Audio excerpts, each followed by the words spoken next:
ព័ត៌មានក្តៅដើម្បីចែកជូនដល់បងប្អូនទាំងអស់គ្នារដ្ឋមន្ត្រីក្រសួងការពារជាតិថៃលោកណាត់ថផន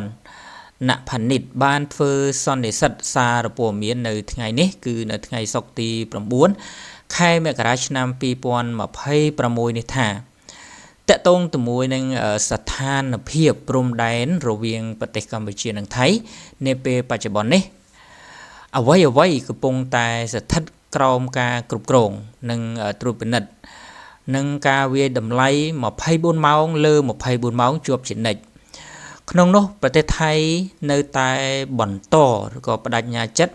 គោរពនៅបទឈប់បាញ់ឲ្យបានពេញលេញដើម្បីសន្តិភាពហើយលោកបានសង្កត់ធ្ងន់បន្ថែមទៀតថាកងកម្លាំងប្រដាប់អាវុធរបស់ថៃបានត្រៀមខ្លួនរួចរាល់ជាស្រេចហើយសម្រាប់ការធ្វើសង្គ្រាមដើម្បី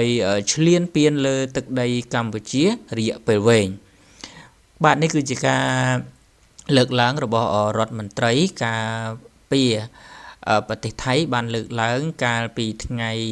នេះឯងគឺថ្ងៃសុក្រនេះឯងកន្លងផុតទៅ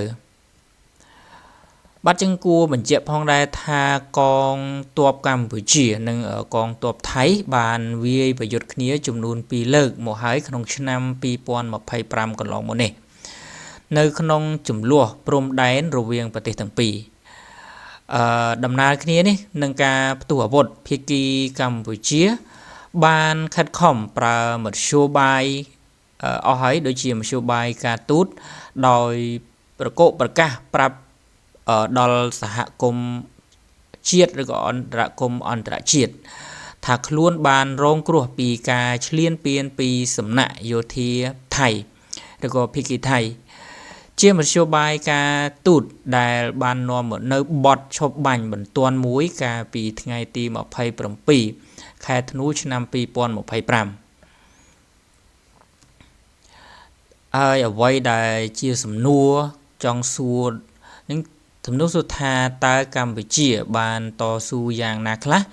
ក្នុងសមរភូមិការទូតជាមួយនឹងថៃបន្ថែមពីការទប់ទល់ផ្នែកខាងយោធាហើយតើកម្ពុជាគួរតែប្រកាន់យកនៅគោលការណ៍បែបណាក្នុងការបន្តដើម្បីតស៊ូតាមផ្លូវការទូតក្រោយពីសំឡេងគ្រាប់កាំភ្លើងលែងលាន់ឮតាមព្រំដែន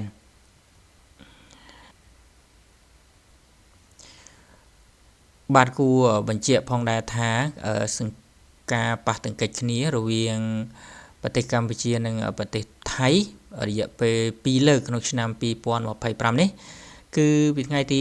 ពីលើកទី1គឺមួយថ្ងៃទី24ដល់ថ្ងៃទី28ហើយលើកទី2ថ្ងៃទី7ខែធ្នូនេះឯងរហូតដល់ថ្ងៃទី21បាទហើយចុងក្រោយក៏មានបទឈប់បាញ់មួយដែលបានលើកឡើងផងដែរបាទខ្ញុំសូមចែកម្លែកព័ត៌មានតែប៉ុណ្ណឹងបើសិនជាមានព័ត៌មានអីថ្មីបន្ថែមខ្ញុំនឹងចែកម្លែកបន្ថែមទៀតអរគុណច្រើនបាយបាយ